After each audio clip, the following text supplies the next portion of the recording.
What's up, guys? This is VinylicPuma, and today I figured it could be fun to go over and discuss what I think is the best Borderlands game in the series. Now, before we start, it's important to mention that this video will only be going over the three main series Borderlands games, which are Borderlands 1, Borderlands 2, and the pre-sequel. With that in mind, this video won't be discussing Tales from the Borderlands, not necessarily because it's a bad game or anything, it's just that Tales from the Borderlands is so radically different from the other games, and it's also a spin-off. Not to mention that I'm going to be judging the three main series Borderlands games based on a number of specific characteristics like story, loot, difficulty, gameplay length / DLC, and playable classes, which are characteristics that can't really be applied to Tales from the Borderlands. As always, feel free to leave a comment on what you think the best Borderlands game is, but without further ado, let's go ahead and jump in and go ahead and discuss which game has the best story with minimal to no spoilers. Borderlands 1 is arguably the weakest game story-wise and can actually prove to be somewhat difficult to follow on your first go. This is mostly because the story is revealed to the player via the text that appears upon accepting and then subsequently completing quests, and given that most players hardly ever read these, the story is pretty easy to miss. It's also worth mentioning that a number of NPCs, aside from the noteworthy ones like TK Baja, Dr. Ned, Marcus, or Scooter, aren't especially noteworthy or memorable. After all, you're probably not going to remember somewhat pivotal NPCs like Shep Sanders or Lucky Zafford, as neither of them talk and both look kinda generic. Overall, this isn't to say that Borderlands 1's story is bad or anything, but I think the lack of voiced NPCs makes it difficult to follow, and thus, it's the weakest story in the series. Borderlands 2 and the pre-sequel, on the other hand, have voiced NPCs, which help inform the player of what's going on in the story, while also getting the player invested in the characters and the NPCs that they're interacting with. However, I think between both games, Borderlands 2 does a better job of this, and that's mostly because the pre-sequel's NPCs are mostly recycled from Borderlands 2. Plus, the pre-sequel storyline is about how Handsome Jack became evil, which is something you would really only care about because of how Jack was originally established in Borderlands 2. So I think between both games, Borderlands 2 definitely has the edge in this area. Also, I think Borderlands 2's story is superior to the story in the other games, mainly because of Handsome Jack and just how good of a villain he really was. Unlike Borderlands 1's Commandant Steele and the pre-sequel's Colonel Zarpedon, I felt like I really wanted to defeat Jack by the end of Borderlands 2.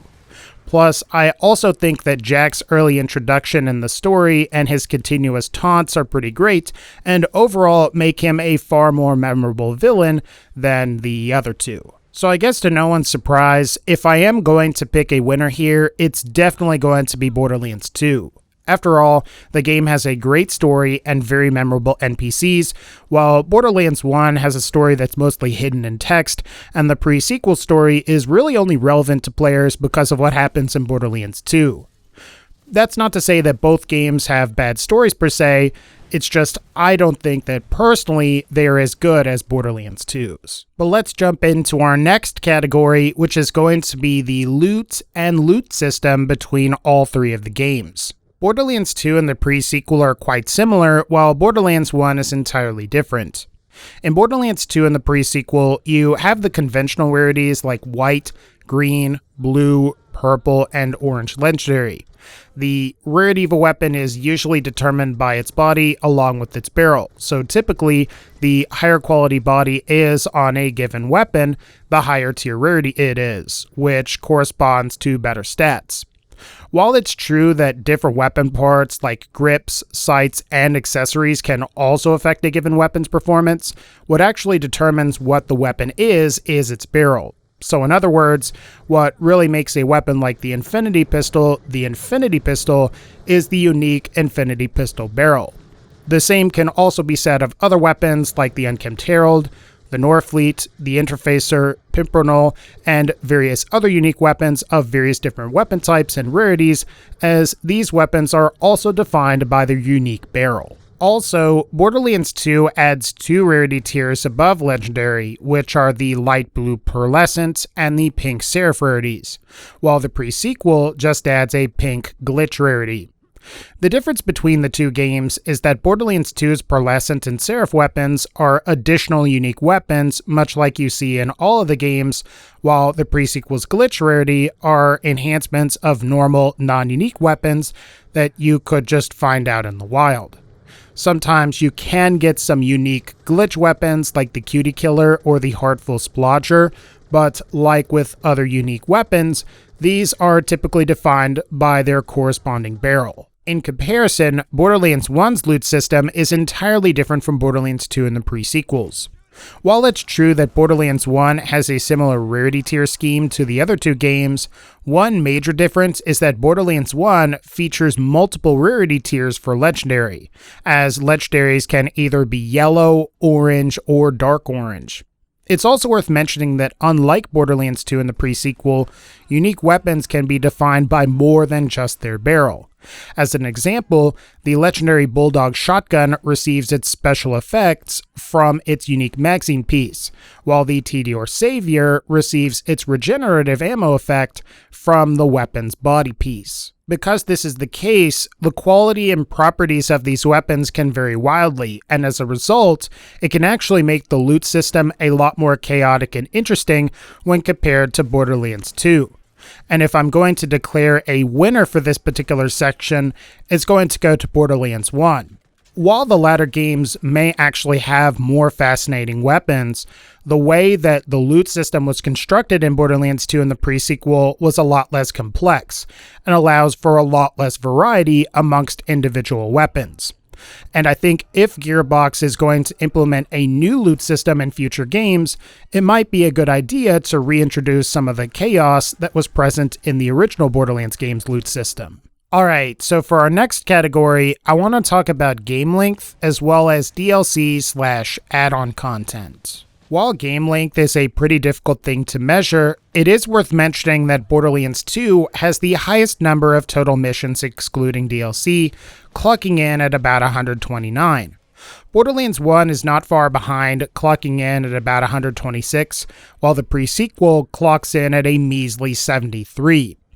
In terms of total game areas or locations, Borderlands 2 also appears to win this metric as well, as I count about 35 explorable areas in total, while the pre-sequel has about 23, and Borderlands 1 has about 22. So in terms of the vanilla game's size, I'd say that Borderlands 2 is the largest, with the pre-sequel and Borderlands 1 being closer in size. The one major advantage that the pre-sequel has over Borderlands 1 is that there are 3 playthroughs instead of just 2. So I suppose you could say that the pre-sequel is longer at that point if you're playing to completion. However, since Borderlands 2 also has 3 playthroughs, I'm going to say that Borderlands 2 Vanilla is a longer and much bigger game than the other two. So I guess if you're new to the series and you're looking for the biggest bang for your buck, Borderlands 2 is the best deal. However, let's talk about add-on content as well, which isn't really a contest. While Borderlands 1 has some great DLCs like the Zombie Island of Dr. Ned and the Secret Armory of General Knox, and even Borderlands the pre-sequel has the Claptastic Voyage DLC, which may actually be one of, if not the best DLCs in the entire series, Borderlands 2 easily has the most add-on content of all of the games, which isn't really a surprise when you consider that Borderlands 2's last DLC didn't even come out until April 2014, almost 2 years after the game's initial release. And as far as specifics are concerned, Borderlands 2 has 4 fairly sizable campaign DLCs, 2 new playable character DLCs, 2 level pack DLCs, which increase the level cap, along with multiple Headhunter DLCs, which allow the player to traverse 1 new location. Overall, Borderlands 2 is massive when compared to the other games in terms of its length, and once you have all of the DLC, the campaign DLCs alone add 29 additional locations to explore, potentially making them all combined larger than all of Borderlands the pre-sequel. So if I'm going to declare a winner here, it's definitely Borderlands 2, as the vanilla game is not only larger than Borderlands 1 and the pre-sequel, but it also just has far more add-on content for players that become invested in the game as well. So this brings us to playable classes / characters and abilities. And as far as playable classes are concerned, all three games have 4 playable Vault Hunters. However, Borderlands 2 and the pre-sequel can have up to 6, provided all of the DLC is installed. With that in mind, I think you'll find that having more playable characters allows for more replayability, especially if you plan on really exploring the nuances of each character. So I would say that the latter 2 games are probably better than Borderlands 1 in this particular department. It's also worth mentioning that Borderlands 1's characters and classes are pretty similar to Borderlands 2's.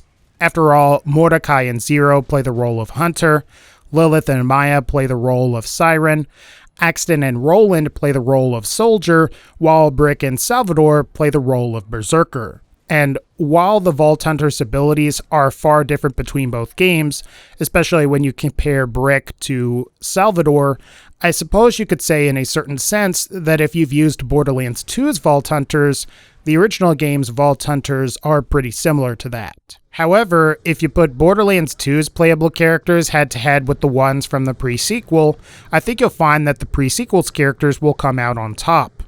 While it's true that Salvador is probably the most broken class between both of the games, Nisha is equally insane, as she can make pretty much any weapon crit, and I think she is the only character in any of the games that can literally fire at a wall and have the projectile that she fired crit, and then just literally obliterate the enemy. The pre-sequel also refines a lot of the flaws that are present with the Borderlands 2 Vault Hunters, and I think one of the best examples is the discrepancy between Axton and Jack. Both characters are arguably at their best when their kill skills are active, however, Jack has a much easier time of maintaining them thanks to his leadership skill. And I would even go as far to say that Wilhelm's Wolf and Saint drones seem to have better AI than Gage's Death Trap, which makes builds that focus around the 2 drones more effective in my personal opinion. I guess you could say that it's pretty close between Borderlands 2 and the pre-sequel, but I ultimately think this is an area where the pre-sequel bests Borderlands 2. So if I'm going to declare a winner for when it comes to the best playable classes, I'm going to give it to the pre-sequel. Not only are the pre-sequel's character classes iterative improvements on the originals, but they also can be more overpowered, which can potentially make the game more fun for some players. While having overpowered characters can make the game more fun, we should also talk about difficulty, which can also make the game more fun. Unlike a number of modern games where the consequences for dying are fairly minimal, the Borderlands series has always been known for being pretty hard. After all, when you die in Borderlands, you lose a crap ton of money and are typically transferred fairly far back into a level depending on how far you've progressed. And if you're going up against a tough boss, that particular boss has all of their health reset. However, of the 3 games that are out currently, I'm going to say that the pre-sequel is probably the easiest. Not only are some of the characters and their abilities hilariously overpowered, but some of the bosses, like the Empyrean Sentinel, are kind of a pushover. And while some of these bosses can be challenging due to the pre-sequel's overall verticality, I'd still say that on average, the pre-sequel is often a much easier game than the other 2.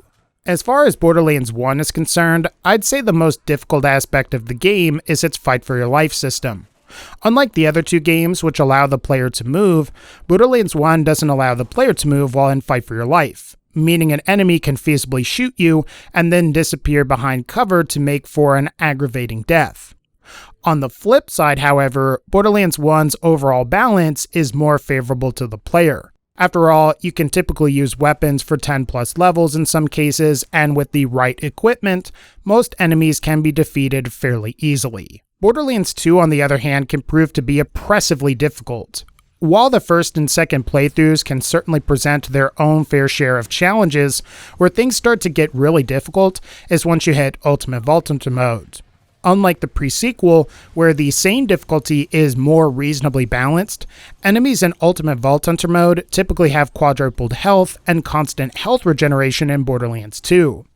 Also, unlike the pre-sequel, Borderlands 2 allows the players to access overpowered levels, which not only allow you to fight enemies with even more health, but while also dealing noticeably less damage due to the enemy's inherent damage resistance. In fact, OP8 enemies on average get about 55% damage reduction, which can make some enemies so resilient that they can regenerate health at a higher rate than the player can deal damage per second. So if you're a masochist, Borderlands 2 is by far the most difficult game in the series, and if I'm going to declare a winner for this section, it's definitely going to go to Borderlands 2.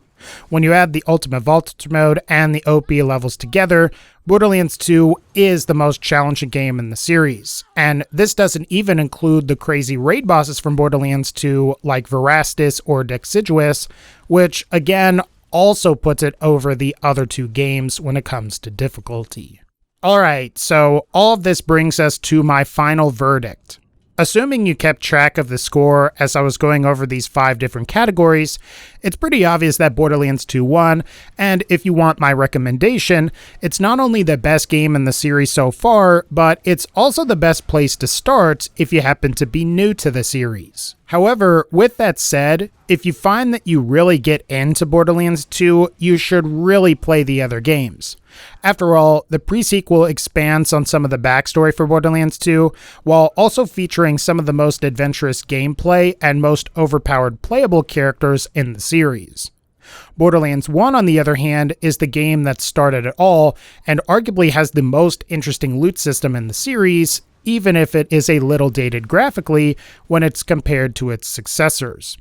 Heck, I would even recommend that you try Tales from the Borderlands, as that's even a great game as well, despite the fact that it's nothing like the other 3. At the end of the day though, while all of the Borderlands games are pretty great, including Tales from the Borderlands, I think Borderlands 2 is the true achievement, and if you could only play one, I highly recommend that you play Borderlands 2. Maybe Borderlands 3 will end up surpassing Borderlands 2, but we're just going to have to wait and see.